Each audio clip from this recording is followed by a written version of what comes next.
have amongst us Dr. Maninder Singh, a seasoned educator and trainer with over 2.5 decades of experience in the field of education. Dr. Maninder is the professor and head of Computer Science and Engineering Department at Thapar University, Patiala. He specializes primarily in the field of network security, software engineering, parallel and distributed computing. Dr. Maninder has been the principal investigator and consultant in the area of cyber physical systems and security funded by TCS, DRDO, and corporate houses. He has authored multiple MOOC sessions and video lecture series for EMRC, CEC India. He has to his credit more than 60 research publications in reputed journals and conferences. GGNIMT's conferences and seminars have had an old association with Dr. Maninder. And trust me, trust in fact my voice of experience, his presence and his valuable deliberations take the event to another level. So fasten your seatbelts and get ready for yet another very informative session. I'll request Dr. Maninder Singh to kindly take over and enlighten all of us with his words of wisdom. Thank you very much, Dr. Raman in specific and GGNIMT in general. I have been coming and having a face-to-face discussions. I don't know. I am a guy where I want audience in front of me so that we can talk to each other, and looking at their faces, we come to know what is going in their mind and catch up those things and customize our talk accordingly. But now the situation is not that conducive and we are online. So I am trying my best in order to have your all the attention, whatever you think of. So I have made this interactive session. Before I start, I wish to thank Dr. R.L. Rana. It was wonderful to listen to him. So I was here from last 20 minutes. I had another meeting, so I just came back and joined. So this was wonderful, Professor. Very nice talk. There are very few talks actually which we have listened from a very passionate people. So this is one of them. So high regards and congratulations to you for such a wonderful delivery. So I want that people should hook on to their mobile phones because this is an interactive session. So we are going to first start with a simple question, and based on that question, I'm just sharing my screen so that you people can hook on to www.menti.com. There is a code written here, so you people can type in this code on your cell phones. And let's first of all think about how long it is going to take in order to, because change is inevitable. And because of this COVID-19 situation, education has to adapt to this new norm. This is a new normal which is going to be with us for quite long now. So we have been listening to n number of people, and we wish that everybody should be on a same page. Just go to this www.menti.com and give this code. You will be able to answer these queries which are being shown here. So I am expecting your answer. To kindly do this for me so that we can start the session.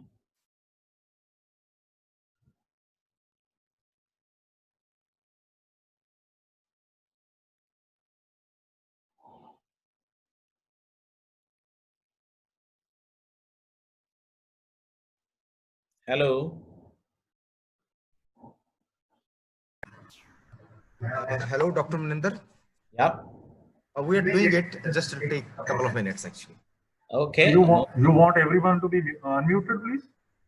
No, it can be done without unmuting. It's a separate. You can do it on mobile phone. You do it on your mobile phone. There's nothing else to be done. Many people are only on mobile phone itself, so they find it difficult to switch actually. Yeah, I am getting responses now. Just wait for a couple of minutes. Menti.com. Menti.com.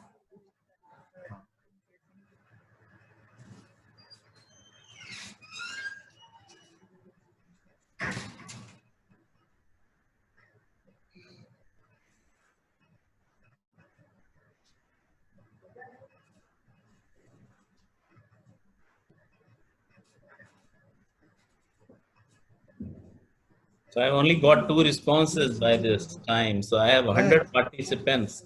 And then So we I'm just sir, wait. Actually, people are sort of in a passive mode. You have just made them in active mode actually. So.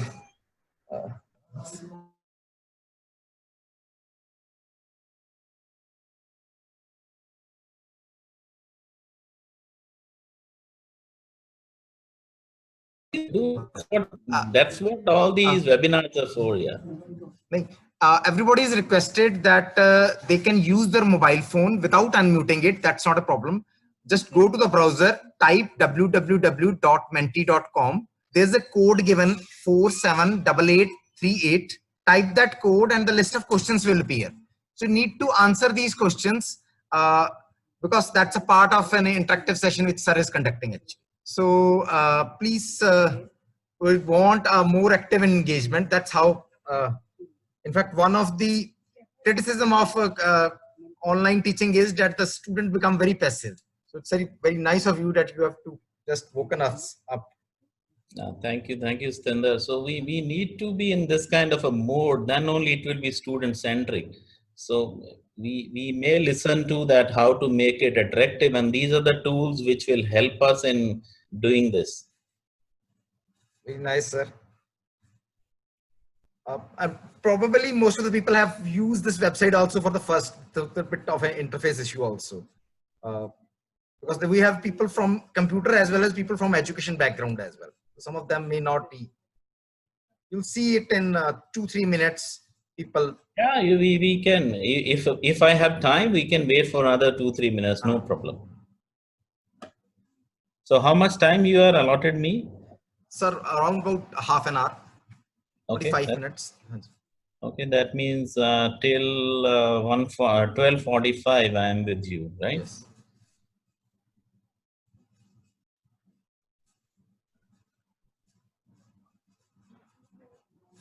Not many choices. Okay. I think you're getting some response from now. Now we have started to get it. It's good. So everybody, this is a request. As it has to be interactive session, sir has created a small little survey. This is in www.menti.com. You need not unmute, need not change from your, just go to the browser in whichever devices. You can do it on computers, you can do it on mobile phones. There's a code given 478838. Fill it, and then there are a list of ranking you have to done.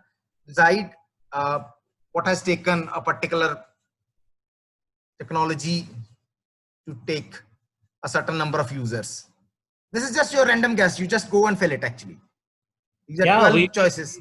We will conclude and give some result analysis. Okay.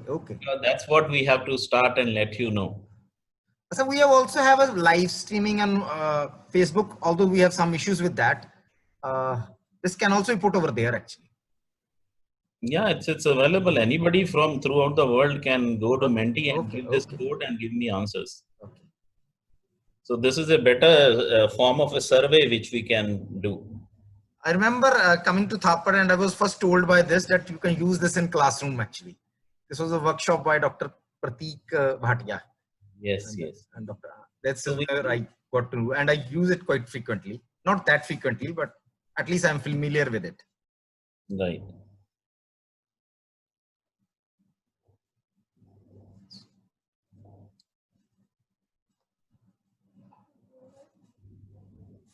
So thank you. I think because we need to go ahead. Thank you very much. I know there were lots of many answers and clicks to be done. The selection procedure may differ from a device to device, but nevertheless, I have got 26 responses for this, as you can see at the bottom of the screen. So as far as the audience which is sitting in front of me and listening, according to them, the mobile phones reach to the public is the fastest. So they are saying that 50 million user base was achieved by mobile phone because the ranking is it's getting changed. Now the people are saying internet. So more that's how the data plays a role. So if you have a more of the data available, that's what we call as a big data, and we churn out some information out of it. the bigger the data, the more you can say the truth will come out. Because then the outliers will go out and you will have a conclusive data which is in front of me, in front of us. Now, if you are looking at this point of time, people are saying internet was the fastest to go to 50 million user base. But having said that, I'm just going to close this particular window and come back to you later for this part. So I'm going to stop this sharing, and I'll start with and show you some data which is pertaining to this particular thing only, that how long it took to reach 50 million user base and what was the reason behind it. Okay, because we are talking today about what would be the educational scenario, and as told by Professor Rana, that what is going to happen. We saw in the news also, the IIT Bombay already declared that this semester will be online throughout. So most of the educational institutes are thinking that way, because it's not possible to have face-to-face interaction. So when I want that the people should join my institute, pay the fee, and also they need to get education. So we need to be very much prepared, because we want the engagement to happen from the student front. It's not like that we can start a lecture at 8 a.m. in the morning and the students will join. That will never happen. So we need to understand the technology, and that's why this first question came, that whosoever is listening this, they should also understand that the technology has rapidly changed, and this is the time to understand what are those changes which has happened and which is the fastest one, and what will happen if we don't adapt to that technology. Now let's go to the, I'm just stopping this share, and I'll share another screen with you where I have answer for this question. Now if you look at this screen, at this point of time, if you look at this, you can see that airline, the first question, it took 68 years in order to reach the 50 million user base. And automobile industry, it took 62 years to reach 50 million users. And if you see the spiral, so it is going to tell you which took how much time. And if you go to internet took just 7 years in order to complete 50 million user base. And if we talk about India, so we have students across the geographical areas where the internet connectivity may be issue. So we still can't say that we have an education platform ready for those people. So if you look at the Facebook, it took 3 years. And if we go to a gaming platform called Pokemon Go, it took only 19 days in order to fill this gap of 50 million user base. So you see how the technology is changing, and with the technology which can be delivered on this kind of a device has actually overpowered all other kind of a stuff. So we need to understand that, and this is how our educational system should be, because we cannot have a lecture going on for 45 minutes in front of a screen, and we want people to glue to the screen and they will also listen attentively. That may not happen. So we need to devise a method, we need to devise a set of tools and techniques so that we want users to get adapted to this particular system. And it should be reactive in nature, that whatever device, it should be device agnostic. He may use cell phone, he may use laptop, he may use tab, and your material should be available. And that material, we'll talk about that later, that how much time it will take. Now at this point of time, we are using a Zoom platform. So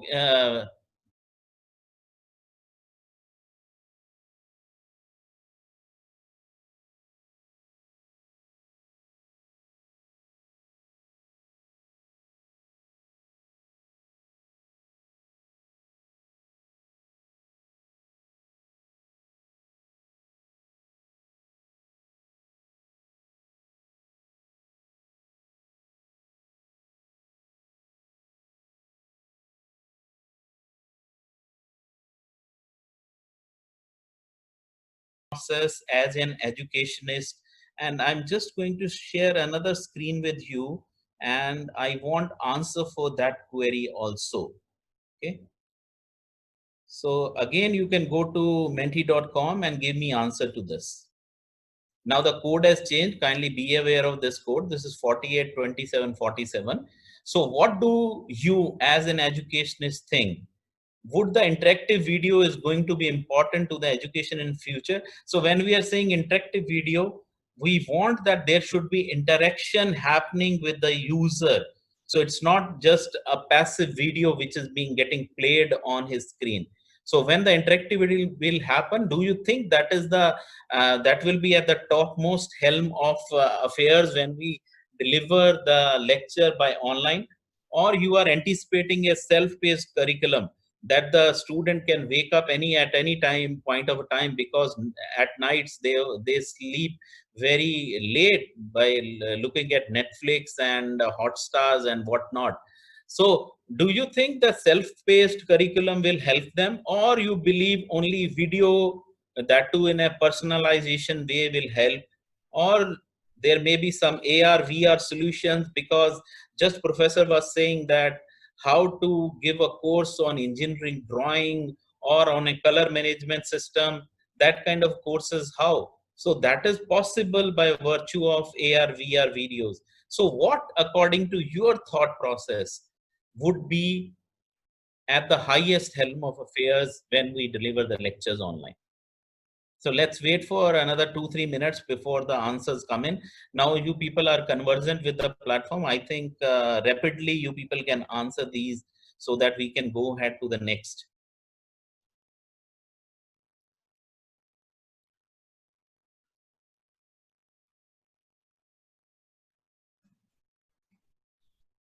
So always whenever you're delivering, you need to have one moderator along with you. So we started online content delivery in Thapar from March onwards, when the first lockdown was announced. So we already had one MST and few sessionals which were done by the students. All other things were delivered online. So I used to have one of my colleague to moderate, because I need to get those answers, and he was kind of a mediator between the audience and yourself. So whenever you are delivering any kind of online stuff, so I request everybody to have at least one moderator, so that he or she can help you to understand what's happening from the crowd front point of view. So I request Dr. Stinder to tell me, is it okay? Am I going at a... No, sir, it's fine. Yeah. Just that you're keeping all listener on your toes. That's fine, actually. Just that people are again opening the same. So I'll request everybody to go again open menti.com. This is fresh, not refresh the old one. And then a new code need to be entered, 482747. So all the listeners, please participate, because that's a live demonstration of how to be an active participant in video lecture. Now, because these video lectures cannot go more than 15-20 minutes, and that is what YouTube's videos also you see, they are not more than 15 minutes. So those kind of sessions you need to develop. So we are actually 45 minutes kind delivery of a person. So my lectures usually go for 1.5 hours once it is in a face-to-face interaction. But then you need to devise and adapt to that kind of a methodology where you can give modules, small modules to the students, and then you can have a question answer with them, and you will be able to know that they are much more interactive, and they will be able to answer and question you much more than what they were doing in the classes. Sir, I was reminded that one study was done in which they were just measuring how people were attentive to certain videos. It turned out that people lose the interest after 4 or 5 minutes. That's pretty much the time that WhatsApp allows you to watch a particular video, roughly speaking. Yes. So, yes. But once it is a academic content, I think even we tried it, and I think if it is a kind of a demonstration which is being given and where the interactivity is there, I think even a half an hour lecture is good enough, because you are making that monotony by a speaker. So if that happens, then I think you can have a lectures of half an hour even. They are good. I was just talking about it. It was a passive listening. Passive listening hardly lasts take the interest of the listener for 10-15 minutes or even less than that actually. Yes. Okay, thank you very much. So we'll talk about these. At least these 13 people have told us that the interactive video is going to be much more important to education in the future. So I think that is the answer, because I need to have that kind of a stuff. And the second is AR VR kind of an applications, which will basically give the demonstration capability to the instructor. And if you have developed AR VR kind of a stuff, you will be able to better teach the students. So these are the things which we need to take care when we are delivering online lecture. As told by Professor Rena, we also got this free courses from Coursera. And if you see this particular in past 28 days from Thapar University, there were 8,049 enrollments which have happened, and this much of a learning hours were spent by the users online for listening to the lectures. So if the lectures are made properly, you will find the engagement of the students is happening, and that is what the next era of education would be. So I request everybody whosoever is listening, so kindly design your courses, but prior to design, kindly take 1 or 2 courses yourself from Coursera or edX or those kind of facilities. So edX is also giving to an education institute free of cost learner portal. So here, if you can see, there are lots of many students who got hooked onto some kind of a courses, and these like $149 course was free, $49 course was free. So these are the free courses which were delivered to the students, and by virtue of these courses, the students were able to increase their know-how. Now, if we as a teacher wish to create something of whatever is available in Coursera, and we deem that these kind of courses can come up, so we need to invest time in order to produce that curricula. So basically, whenever the new semester is going to open, it will all will be done online. So let's go back to my little slides and find out the answers for these questions. I think there are lots of many chat which is happening. So I want people, if they have question, they can raise hand, and professor will allow them to speak. So if you look at this, this is the next generation education which is going to happen. So the benefits of technology is the greater reach. You will be able to reach to n number of people. Lifelong learning can happen. Then you have something which is called AI revolution. Use of IT has doubled in n number of countries. So you have 86% of the educators think students need video capture skill to succeed in their workplace. So that is kind of technology know-how which need to happen from a user front, be it a student or be it a educationist. And as I was listening to Dr. Stinder when he was saying that we have participants who are from educational background and who are from computing background. So this is the biggest equality which is going to happen. That is what internet has given us. So whether you are from an education background, or you are a music teacher, or a Hindi subject teacher, or Punjabi subject, you need to have at least a minimal hygiene of how the computer system works and what they deliver and how to hook onto these kind of platforms and how to deliver. So that kind of a learning need to happen. So if you look at from here, from 2014 to 2019, educators increased use of video for flipped instruction. So let's spend a little bit, 2-3 minutes on this, what it is.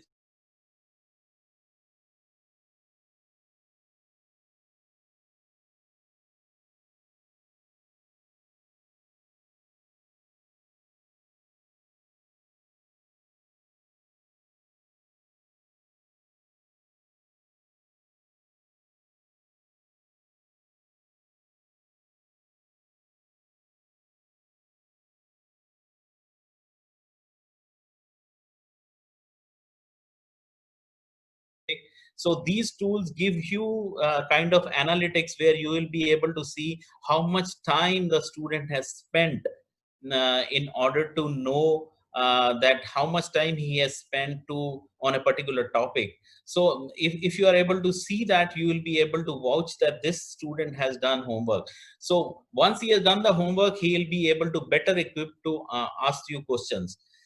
Now, instructions which happen in the class were in the traditional class was that they were student centered was 35%, whereas teacher centered. It was kind of a sage on a stage. A sage came and he delivered the sermon, and everybody has to follow. That was the traditional teaching.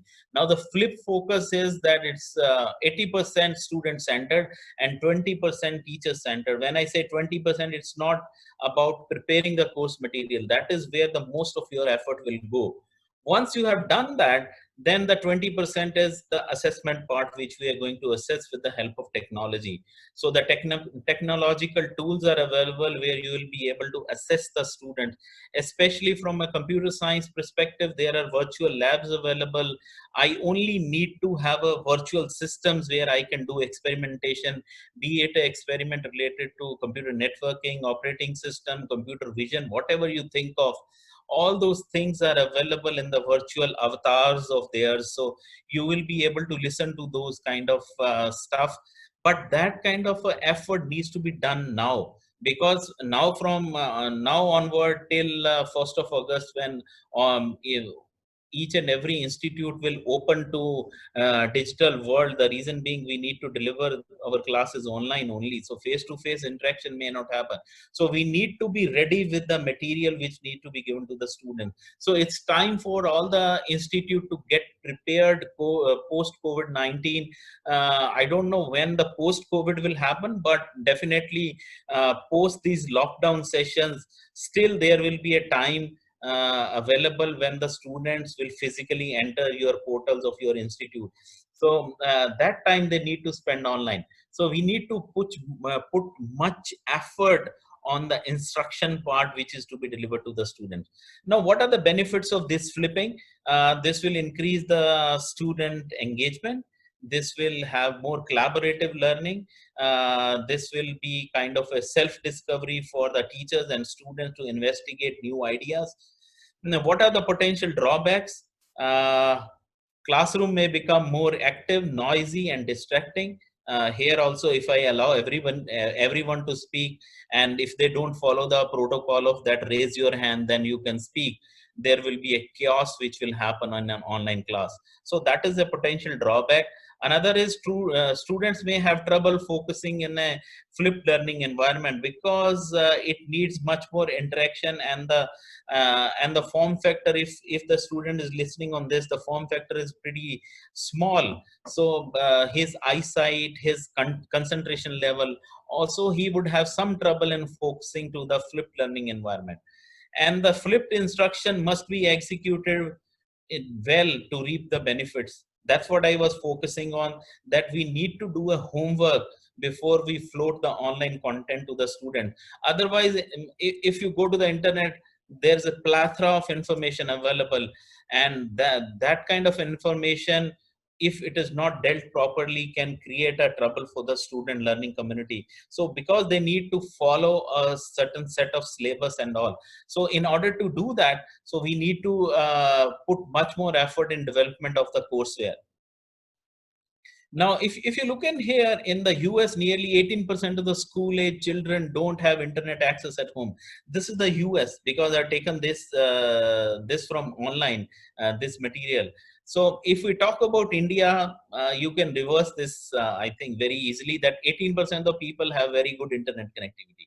Rest of the people are in big trouble. So what will happen to them? So we need to have, there would be, I think the government should work on this and have some kind of a data packs which will be available to the students community, maybe at a very lesser cost. Maybe there may be some kind of alignment with Jio and Airtel, or some kind of another service providers, so they can give these data packs to the students so that the learning can happen.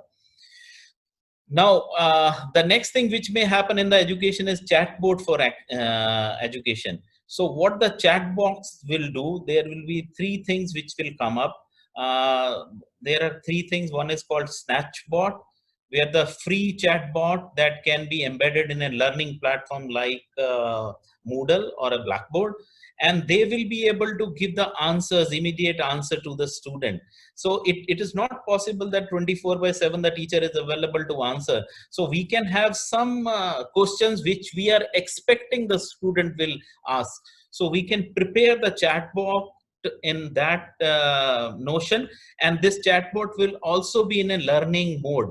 So if let's say 10 students ask the same question, so it will keep the repository, and then it will start giving the answer based on its own intelligence. So those chatbot kind of stuffs will be becoming very popular very soon in educational world.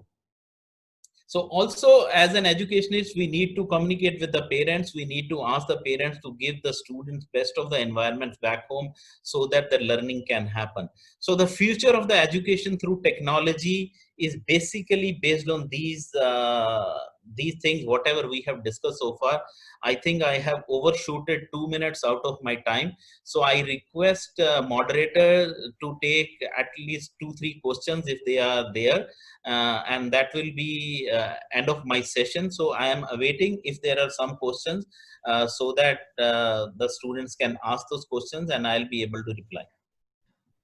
Dr. Maninder, Yeah. Dr. Maninder, there's a question from Facebook and I just typed it on this chat box. This is that how much danger is teaching as a profession in internet era? And if that was not a part of question, but I'm adding to it because the nature of technology is that it basically consolidates. There is one Google, there is one Facebook, there is one major platform. So why would not there be a one good operating system teacher of a particular language? Why should there will be so many teachers? So is there a danger of teaching as a profession in an internet world?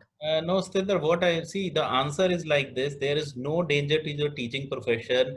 Rather, the teachers who are teaching at their best will be applauded much more. So what is happening at our institute also, what we are thinking of, we cannot have, everybody is not a speaker on this kind of a media. So there would be few teachers who are very good at delivering lectures online and all.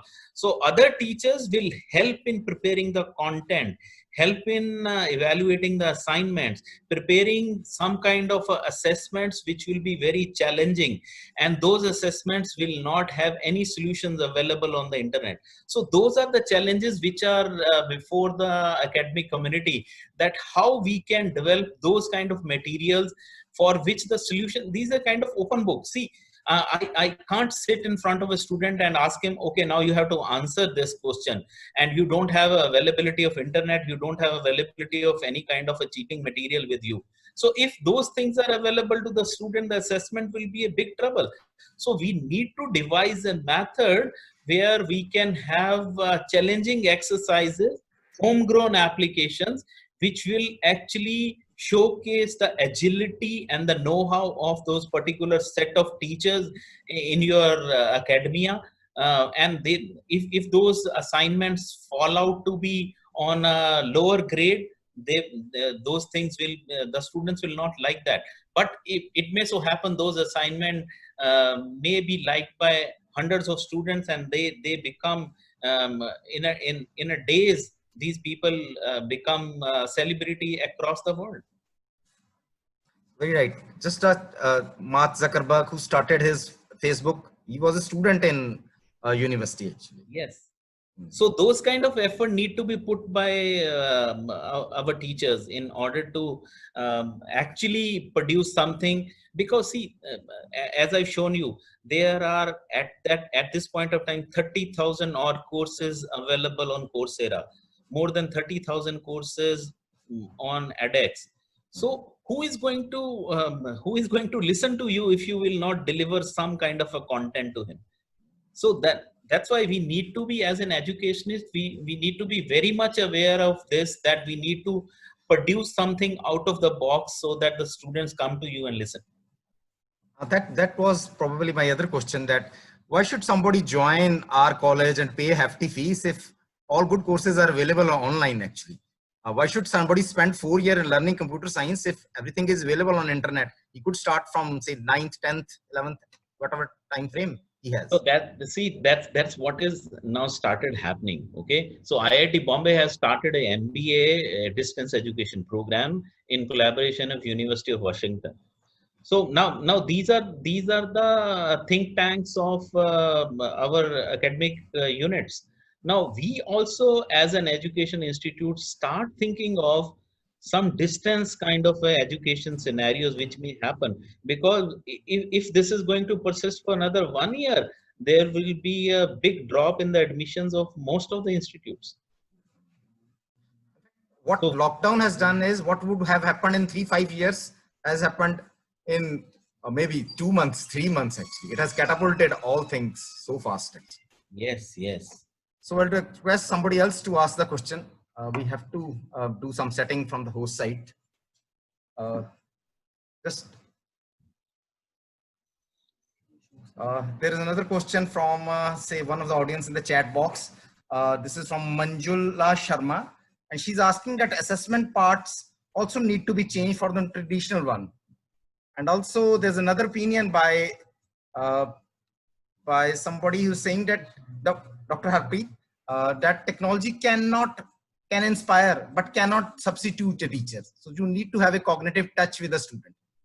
I guess these are fair points, sir.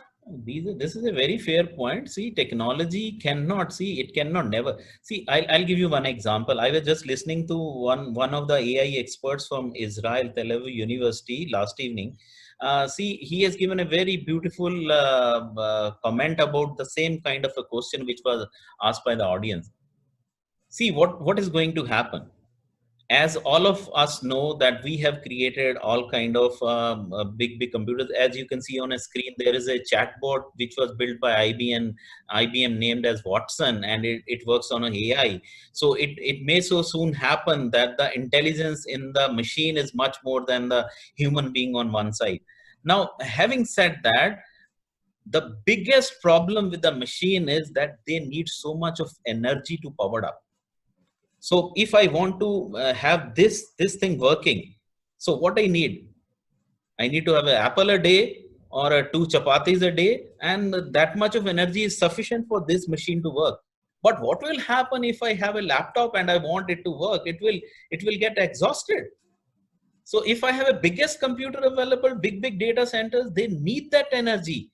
And that energy is a scarcity in these kind of days. We cannot have ample energy. So basically the power which human mind has cannot at this point of time in a silicon kind of area. I don't know what will happen when we'll have a quantum computing facilities available that running hard in order to produce those kind of computing systems.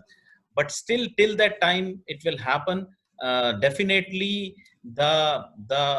basically the intelligence part which will forever will lie with the human at this point of time. Thank you, Dr. Maninder. It's been pleasure listening to you. We could go on and on, but I think we have other speakers lined up. Let me see if there's another question.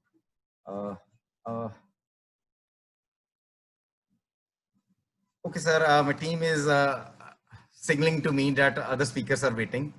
Okay. Thank you, sir. It's been pleasure and was wonderful listening to you. Thank you, Dr. Maninder.